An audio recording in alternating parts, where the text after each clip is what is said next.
Olá, muito bom dia para você. Recentemente falamos aqui no Record News Rural sobre o caso das sementes misteriosas.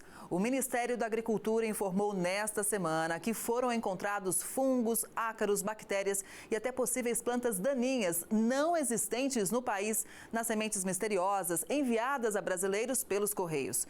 Desde agosto, moradores de 24 estados e do Distrito Federal relataram estar recebendo pacotes de sementes não solicitadas.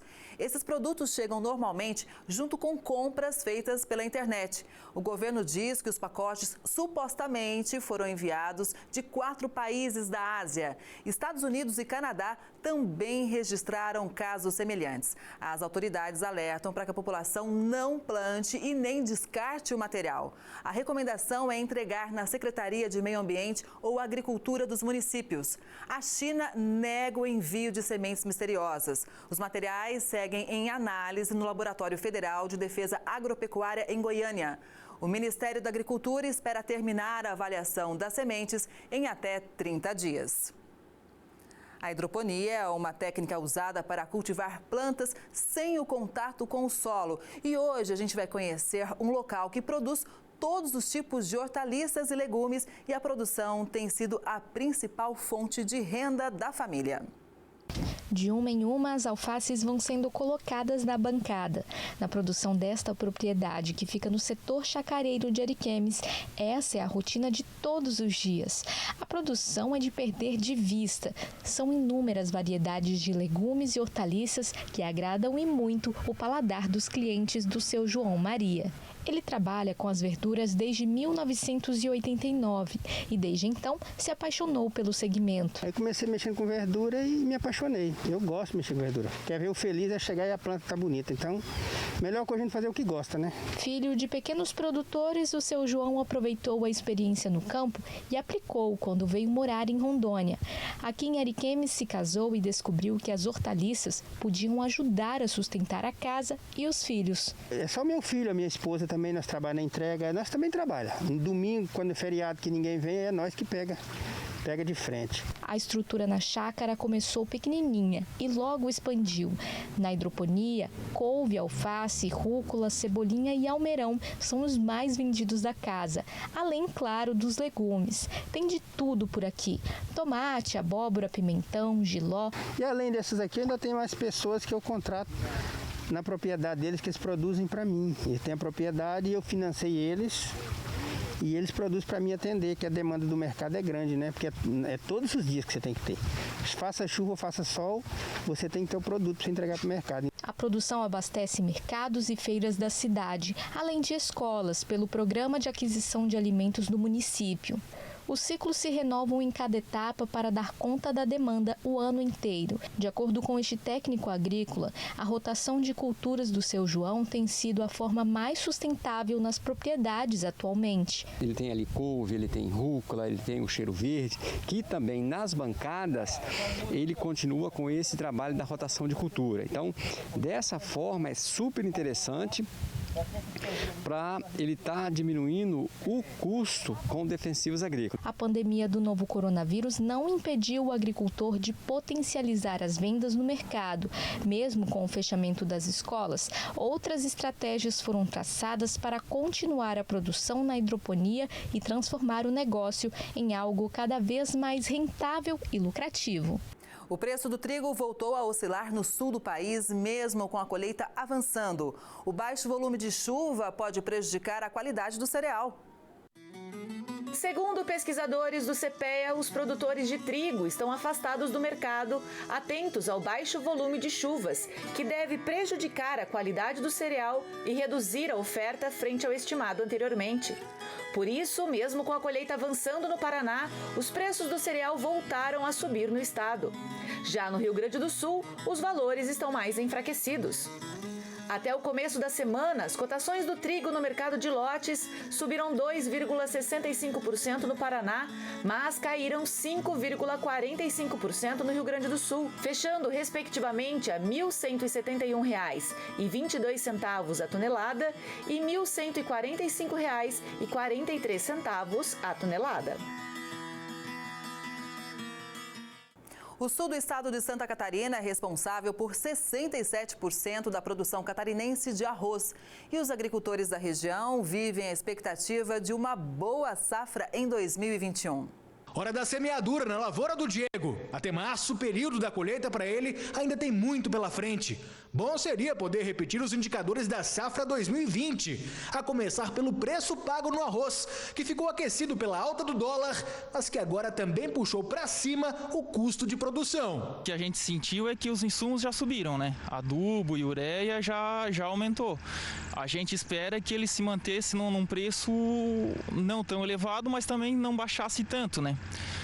Porque se de repente abrir a importação, que importar muito arroz, pode ser que baixe o preço para nós produtores aqui da nossa região, né? O preço disparou nesse momento, chegou a bater R$90, mas tem pouco arroz em silo por vender. 82% dos risicultores negociou a produção quando ainda se pagava menos de R$60. E já era uma vitória. Na verdade, a maioria da nossa safra a gente vendeu na faixa de 50 a no máximo até 56, né? Acredito eu que a maioria do pessoal também ficou nessa faixa aí. As safras anteriores tinham um preço ruim.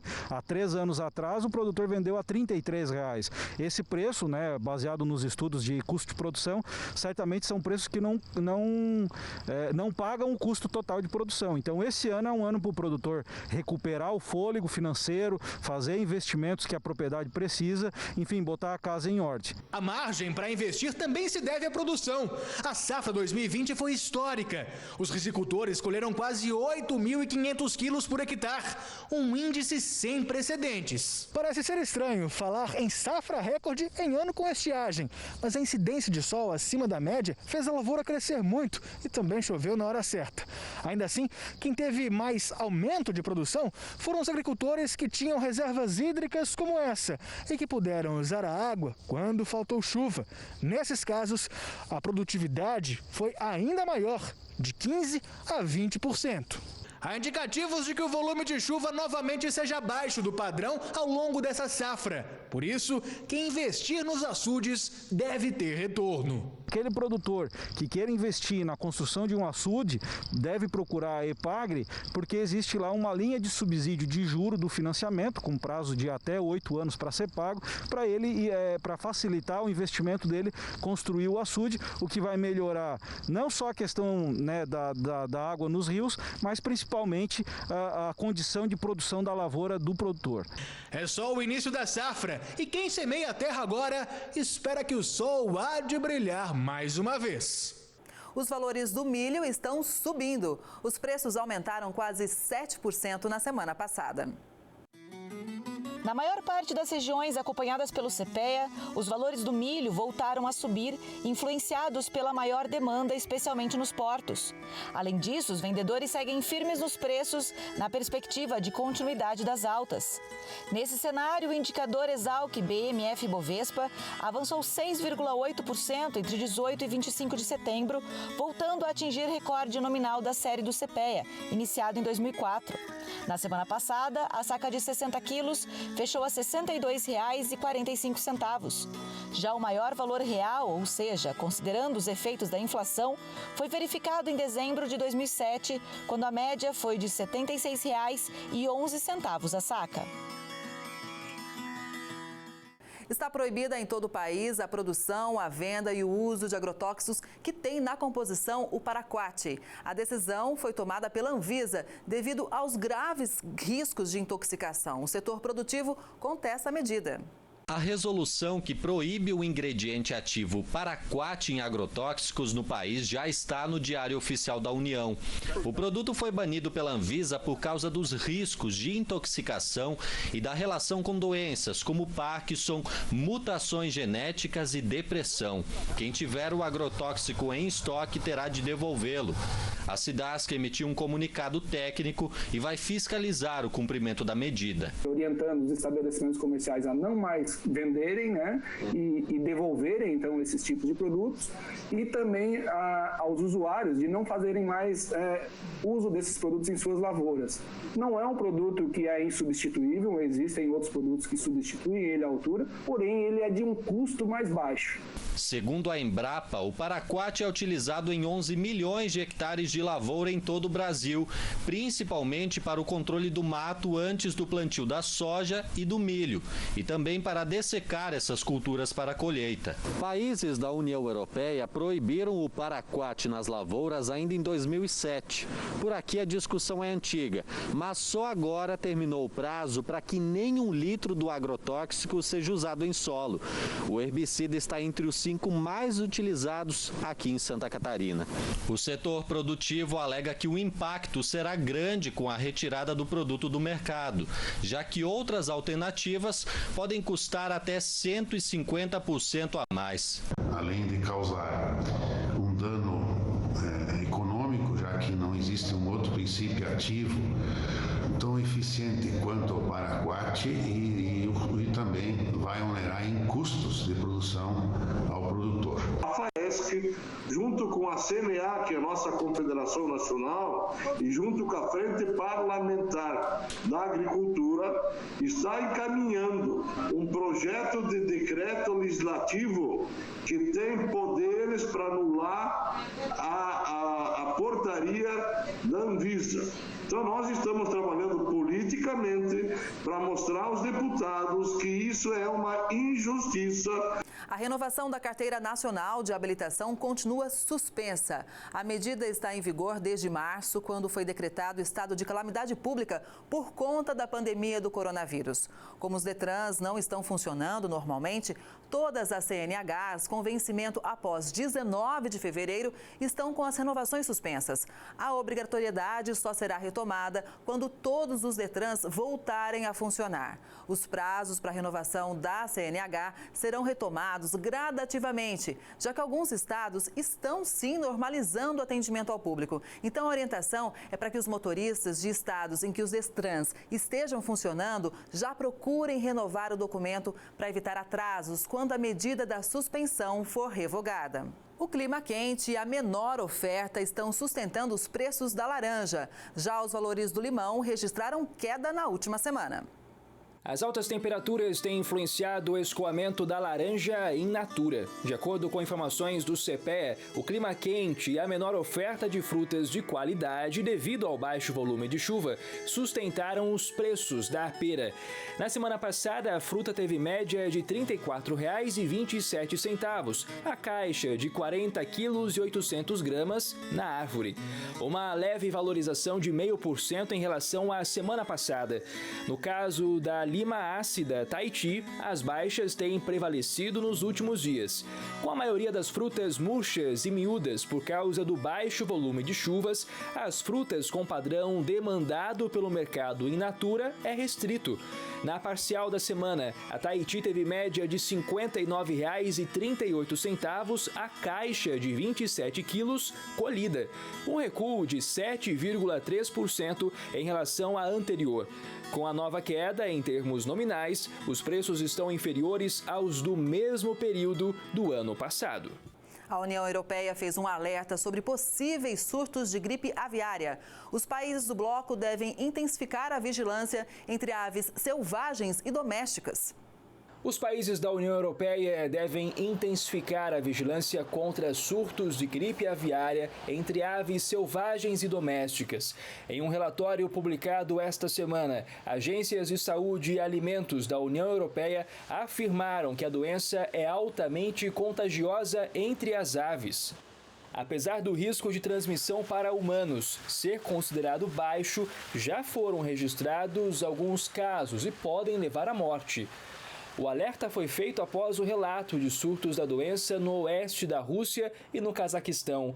As aves afetadas pela gripe nesses países agora estão na rota de migração de outono rumo à Europa. O norte e leste da Europa provavelmente são os mais vulneráveis a novos surtos. Quando a gripe aviária foi detectada na Rússia em 2005 e 2016, essas regiões foram as mais afetadas nos meses seguintes. a propagação para países do Sul e Oeste também é possível. Para minimizar qualquer risco de transmissão da doença para os humanos, a União Europeia recomenda que as pessoas evitem tocar em aves mortas sem usar o equipamento de proteção individual adequado. O relatório também recomenda que o bloco tome as medidas necessárias para detectar prontamente casos suspeitos de gripe aviária, aumente as medidas de biossegurança nas granjas avícolas, além de realização de testes em aves silvestres mortas ou doentes. Os preços das carnes bovina, suína e de frango estão subindo no mercado interno. Em contrapartida, os valores dos ovos estão em queda. Entenda o porquê. Com excesso de mercadoria, os preços do ovo estão em queda. Isso porque o setor tem enfrentado dificuldades para escoar toda a produção. As quedas nos preços dos ovos têm ido na contramão do movimento registrado para as carnes mais consumidas no mercado brasileiro, bovina, suína e de frango, que vem registrando valorizações consecutivas. Esse cenário pode estar atrelado às diferentes condições dos mercados desses produtos, enquanto a produção e a disponibilidade de carnes está baixa nos mercados de bovinos, suínos e de frango de corte. O setor da avicultura de postura trabalha com oferta elevada de ovos. Goiás é o principal produtor de tomate industrial do Brasil e é na seca que os produtores mais conseguem trabalhar a fruta. O preço da tonelada está animando o produtor. Veja agora na reportagem de Leonardo Gonçalves. A produção brasileira de tomate para industrialização, ou tomate rasteiro, começou em Pernambuco no final do século XVIII. Porém, a cultura experimentou um grande impulso apenas a partir da década de 1950, no estado de São Paulo, viabilizando a implantação de diversas agroindústrias. Atualmente, a maior área cultivada com tomate industrial está na região centro-oeste, onde o clima seco durante os meses de março a setembro favorece o cultivo do tomateiro. Alguns fatores também colaboram para o cultivo de tomate industrial por aqui. Os solos profundos, bem drenados e a topografia plana facilitam a mecanização e permitem o uso de grandes sistemas de irrigação. Como a gente observa, a maturação do tomate industrial ela é homogênea. Geralmente os frutos estão bem vermelhos e eu vou conversar agora com o seu Eli Signor, ele que trabalha com o tomate industrial há bastante tempo e tem muita experiência aí para contar para a gente.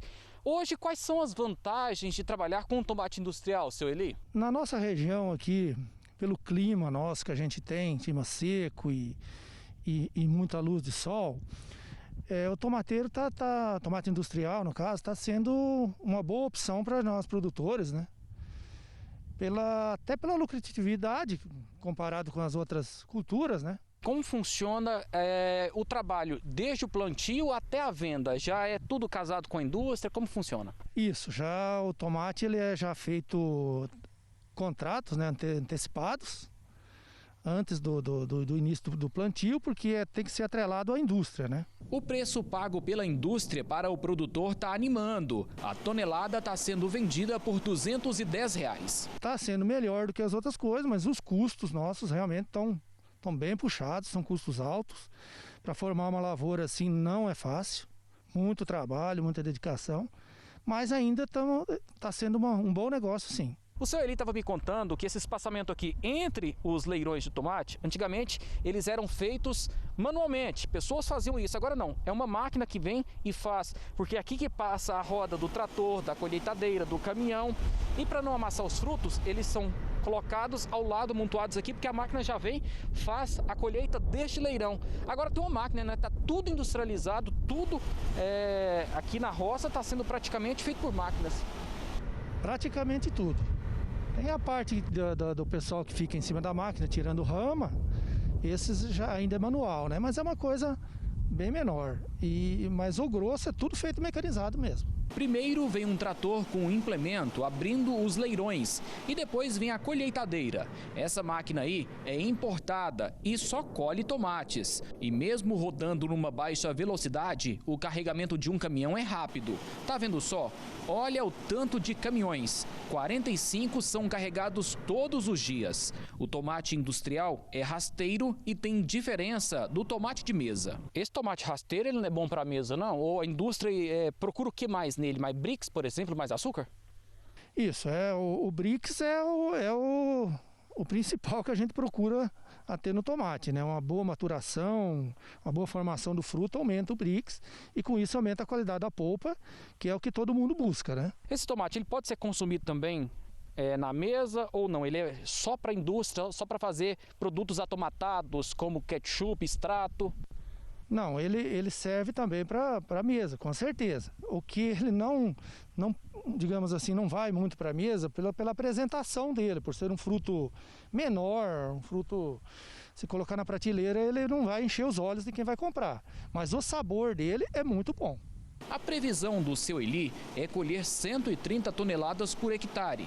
Então, fazendo uma conta rápida, o produtor deve colher até meados de outubro 26 mil toneladas em 200 hectares de área plantada. Pessoal, todo mundo está vendo aí, a colheita é mecanizada. A gente vê que tem alguns tomates pequenos, verdes. É separado na máquina também? Como funciona isso aí? Porque o importante para a indústria é o tomate vermelho. É esse tomate aqui, bem vermelho e bem graúdo, bem cheio. Isso. O verde, a gente tem que descartar ele não vai para a indústria. Essas colhedeiras já tem um equipamento que chama-se Seletron, que ela elimina os verdes já aqui na roça. Já vai colhendo e já vai jogando o verde fora. Esse não tem aproveitamento. O ciclo do transplantio até a colheita é de 140 dias. E neste período, a atenção na roça tem que ser intensa.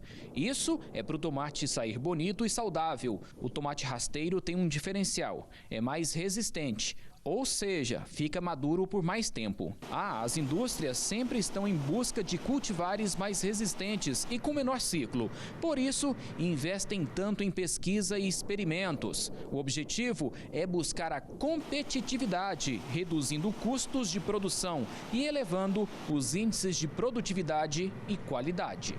O Brasil poderia produzir mais. O grande desafio é ter mais áreas e agricultores interessados em cultivar o tomate industrial. Afinal, as terras brasileiras são férteis para essa cultura. O preço da batata segue se aproximando dos custos de produção. E com o clima seco, a colheita está a todo vapor. O preço da batata lavada está 18,3% inferior a agosto e próximo à estimativa dos custos de produção, chegando a R$ 48,86 a saca. Isso porque mais de 80% das áreas de mesa da safra de inverno de batata já foram colhidas no Brasil. Esse ano, as cotações estão 30% inferiores às de setembro de 2019, quando já havia ocorrido uma desvalorização significativa. Esta queda já era esperada por agentes do setor, tendo em vista o aumento da oferta em Vargem Grande do Sul, em São Paulo, região que registrou pequeno aumento de cultivo, além da intensificação do ritmo de colheita em outras praças em atividade no período. As altas temperaturas e a falta de chuvas também fizeram a colheita se acelerar, uma vez que o ciclo da planta se adiantou. Mesmo com o aumento na colheita da uva, o mercado interno segue desabastecido. Com a taxa de câmbio favorável, estão sendo priorizados os envios internacionais da fruta. Nas últimas semanas, a produção de uvas no Vale do São Francisco, em Pernambuco e na Bahia, tem melhorado gradualmente. Ainda assim, o aumento na colheita não foi suficiente para abastecer os mercados interno e externo. Com a taxa de câmbio favorável, os agentes têm priorizado os envios internacionais. No Brasil, colaboradores consultados pelo Hortifruti CPEA relatam que os volumes de uva nordestina estão escassos nas centrais atacadistas. No entanto, essa redução na oferta das finas tem impactado positivamente nas vendas da Niagara. Com as cotações em alta, o escoamento tem sido lento. No final do ano, quando regiões do Sudeste devem iniciar a colheita de suas uvas, essa situação pode melhorar, amenizando a baixa disponibilidade no mercado interno. O preço do algodão teve uma pequena elevação na segunda quinzena de setembro. As exportações também estão mais vantajosas. Os valores internos do algodão em pluma seguem registrando pequenos aumentos nesta segunda quinzena do mês, ao contrário do observado na primeira metade de setembro. Do dia 22 ao dia 29, o indicador do algodão em pluma CPEA-Exalc, com pagamento em 8 dias, subiu 4,2%, fechando a R$ 3,22 a libra peso.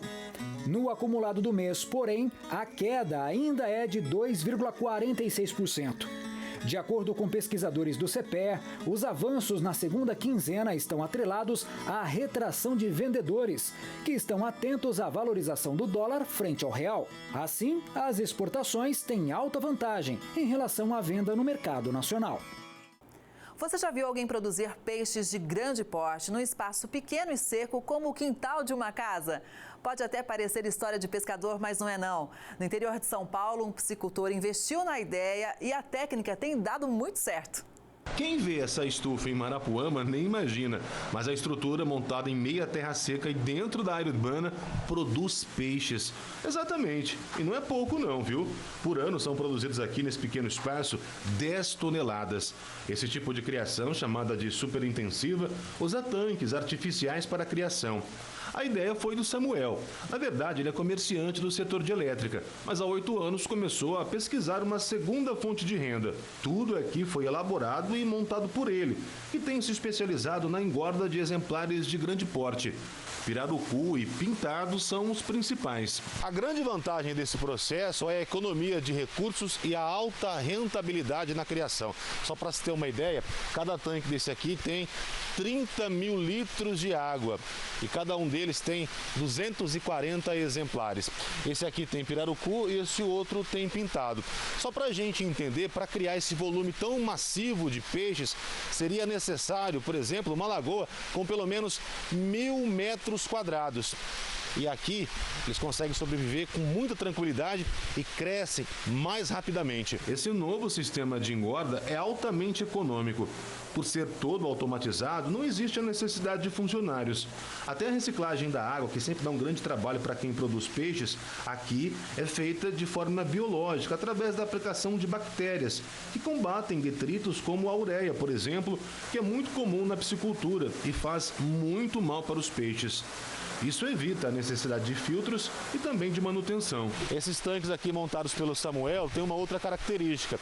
Eles ficam dentro dessa estrutura, que é uma estufa. E olha, amigos, é quente. Pode acreditar, é quente mesmo. E não é por acaso, tem que ser assim, né? Exatamente, que a intenção da estufa aqui é manter o nível de temperatura sempre adequado, tanto durante o dia, a noite e na época de inverno. E também está fazendo, eles estão sempre comendo, entendeu? Eles mantêm o apetite, estão sempre ativos, entendeu? Então a ideia da estufa é basicamente essa, diminuir o tempo de engorda deles também. O sistema chamou até a atenção do Sebrae e também do Ministério da Agricultura. Técnicos vieram conhecer de perto a ideia do Samuel e já pensam até em replicar o sistema para auxiliar na agricultura familiar. Por hora, ele abastece apenas os pesqueiros e pesque-pagues. Mas com a notícia de que a região vai ganhar um frigorífico de peixes, ele já planeja montar uma nova estrutura bem ao lado dessa e investir agora na criação de tilápia para a venda comercial. Até o ano que vem, ele quer dobrar a produção. As vendas da carne de frango seguem aquecidas. Com isso, outros produtos da avicultura de corte também estão valorizados. De acordo com dados do CPEA, os valores de produtos da avicultura de corte estão sendo impulsionados pelo bom ritmo de vendas de carne de frango nos mercados interno e externo. O frango inteiro congelado, por exemplo, negociado na Grande São Paulo, teve média de R$ 5,60 o quilo em setembro. Esse valor é 13% maior frente ao de agosto e de mais de 30% na comparação com setembro de 2019. Já em termos reais, a média do mês passado é a maior desde setembro de 2013, quando foi de R$ 5,72 o quilo. Uma fazenda funciona como uma engrenagem. As plantações precisam de atenção, a silagem de ser de qualidade e o gado precisa ser bem cuidado. A repórter Juliana Pertilli foi ver de perto como tudo isso funciona. A fumaça da chaminé é um sinal que já saiu biscoito de queijo e bolo fofinho, para embelezar ainda mais a mesa, junto com queijo fresco e leite. Tudo isso só vem para a mesa depois de muito trabalho na fazenda. Seu Benedito trabalha com leite desde os 14 anos. No galpão da ordenha, o negócio é com ele. Esse amor e esse carinho também tem que vir junto com a técnica. Até para a gente ter um resultado como desse animal aqui, ó. Olha só o pelo. Olha o quanto é um animal robusto e, logicamente, muito saudável. Agora deixa eu te mostrar como é que tá de leite essa vaca aqui. Peito cheio, né, seu Benedito? Essa vaca cobre muito cheio, vai uma produção de uns 40 litros por dia. A gente vê que não tem carrapato, não tem mosca. Como é que o senhor cuida dessa parte dos animais? Isso é dedicação, né, Juliana? A gente levanta às 4 da manhã, a comida, eu tenho o composto que elas são cuidadas lá todos os dias. E aí, vários fatores, um deles são esses. O olhar atento dos animais é que mostra o quanto isso aqui é benéfico e agradável para elas. Enquanto o trator está aqui trabalhando, elas ficam assim, só esperando a hora certa de entrar, porque aqui é bem quentinho e traz um monte de benefícios, inclusive para a saúde desses animais. A experiência do seu Dito, a disposição do Fábio, a técnica do Bruno e o apoio da dona Lucilene. Tudo isso para trabalhar melhor e trazer bem-estar animal para o rebanho, que hoje tem quase 200 cabeças. Seu Benedito, aqui é um lugar de tranquilidade para o animal, né? Aqui né, Juliana? Aqui é onde elas descansam. Elas comem, vêm e vai descansar, né? Essa cama ajuda para não dar parasita nelas, os carrapatos. 100% dos carrapatos eliminados. E o mastite em torno de 70% eliminado. Aqui é o lugar de descansar mesmo. E o dia todo elas comem e vêm descansar. Come e volta para descansar. Juntos no curral, juntos também na lavoura. Gado que come bem, produz muito mais. Como o consumo é grande, plantar e colher milho para silagem, aqui é uma rotina. Enquanto lá na hora de tirar o leite, cuidar do leite das vacas lá no galpão, é o seu Dito, junto com a esposa e também o Fábio. Aqui na roça, quem fica de antena ligada é o Bruno. Ele até estava explicando para a gente o seguinte: quebra a pontinha do milho para saber como é que está, por exemplo, a umidade disso aqui para fazer o silo, que é do que depende a qualidade do leite e o volume do leite aqui da propriedade, né? Explica pra gente essa questão da umidade. Primeiro a gente olha a umidade que está no grão. A gente faz a silagem com o grão no ponto de farináceo duro, certo? Que ele dá 50% da linha do leite. A gente tira um grão, né? E faz a análise. Aqui a gente consegue ver... É o jeito de você saber se está no ponto certo ou não. É um jeito certo de fazer. Esse então, tá bom. Esse tá bom. Então, a silagem, a espiga é a hora certa. A gente avalia também a planta em um modo geral, né? As folhas verdes, bacheiro já começando a entregar, você observa que já está começando a murchar, e a espiga pronta para colher. A palha da espiga, ela já começa a ficar branca, a coloração branca, aqui tá fácil de mostrar. Então, essa é a hora ideal para que tenha uma silagem de 100% de qualidade para oferecer para o rebanho.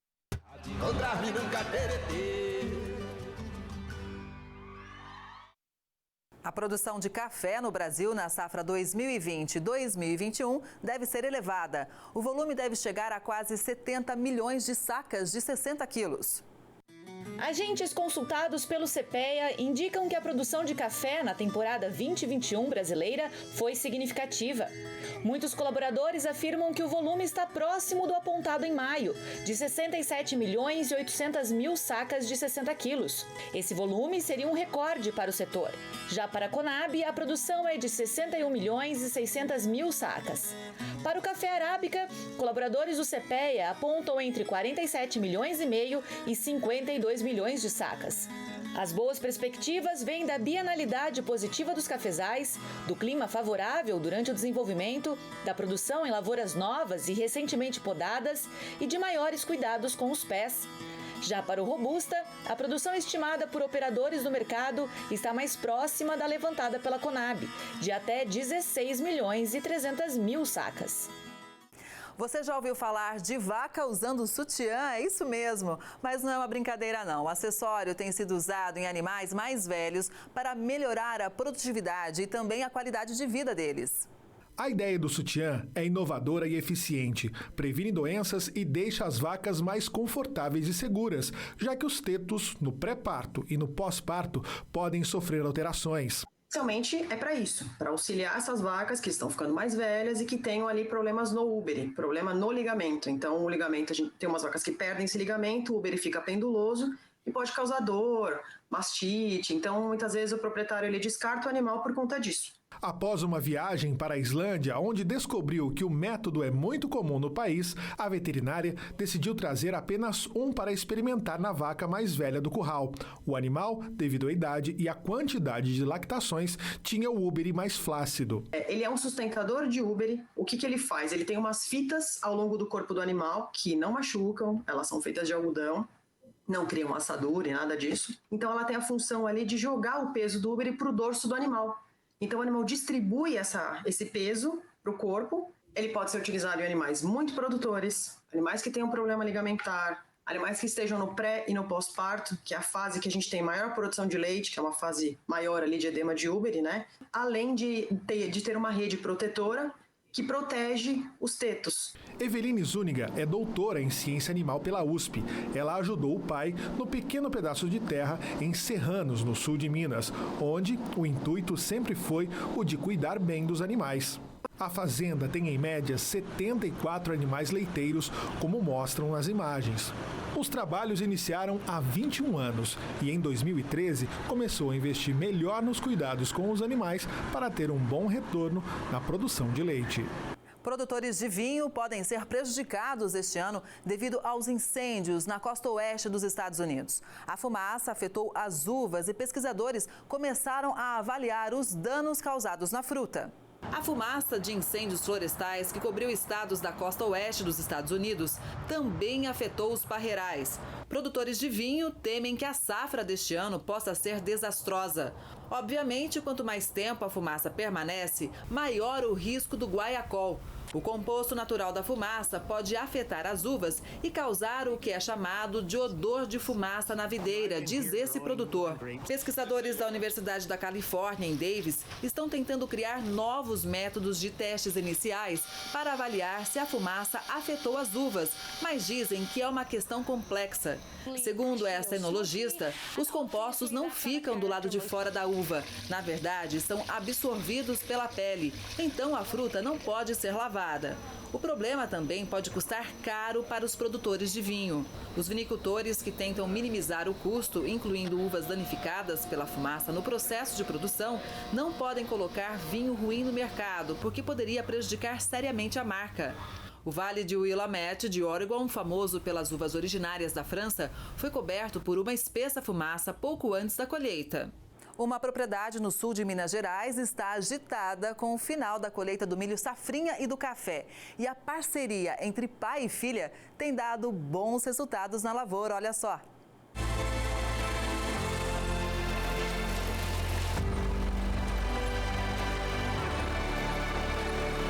Uma rotina agitada. Por aqui, seu Gabriel e Silvia terminam a colheita do milho safrinha e do café. As máquinas não param um minuto.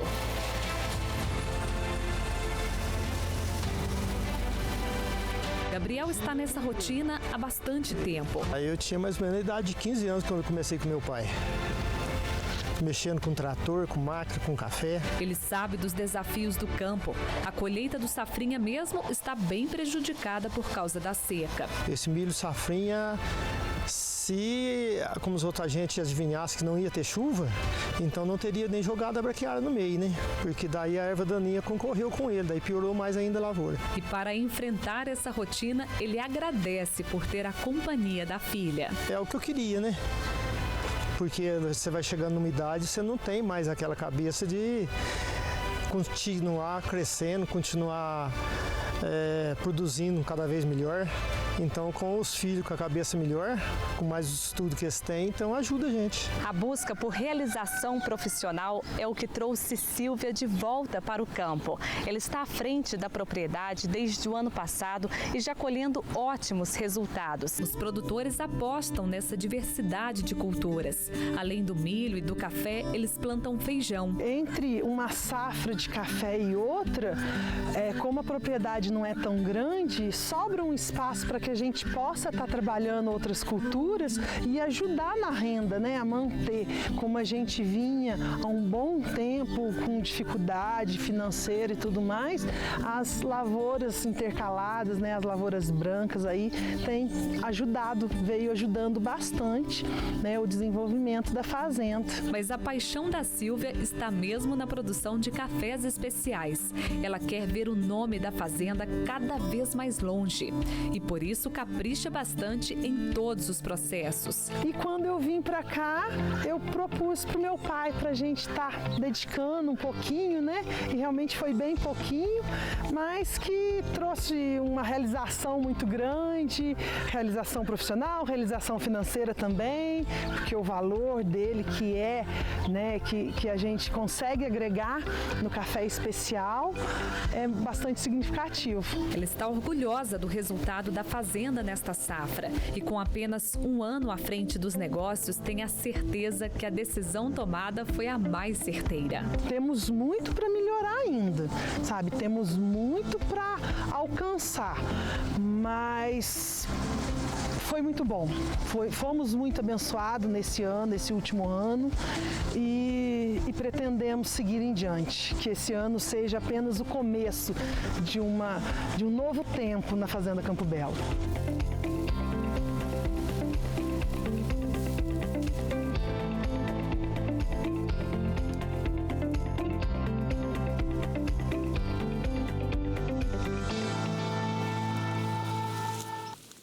A banana nanica está valorizada e subiu cerca de 16% em algumas regiões. A alta demanda, a baixa oferta nacional e fatores climáticos explicam esse aumento. Na semana passada, a banana nanica se valorizou novamente na região do semiárido brasileiro.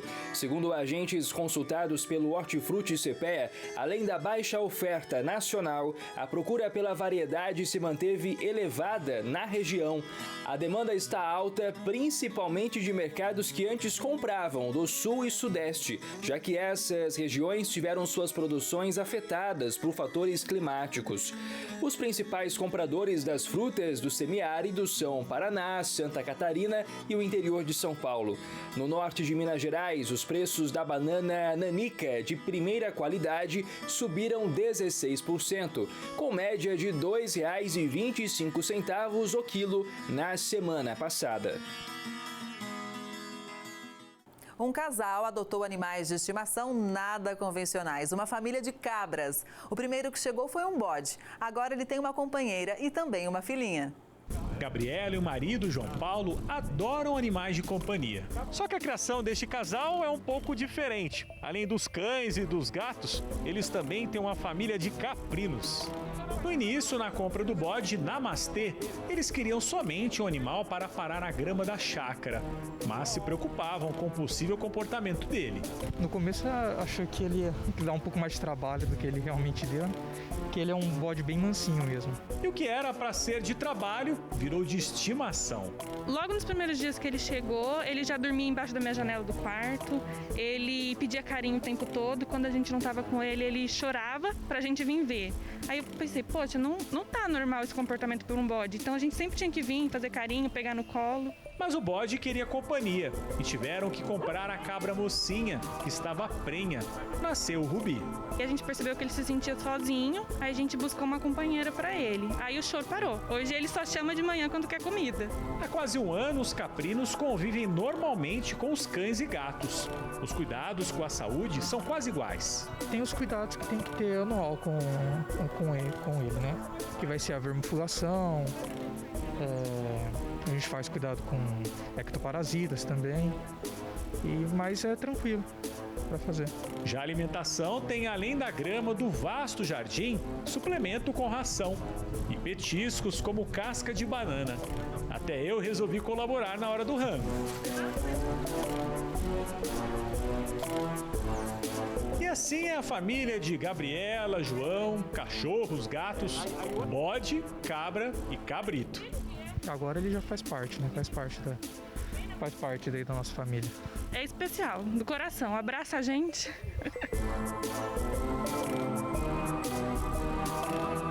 O Record News Rural de hoje fica por aqui. Muito obrigada pela sua companhia e audiência. Até a próxima. Tchau.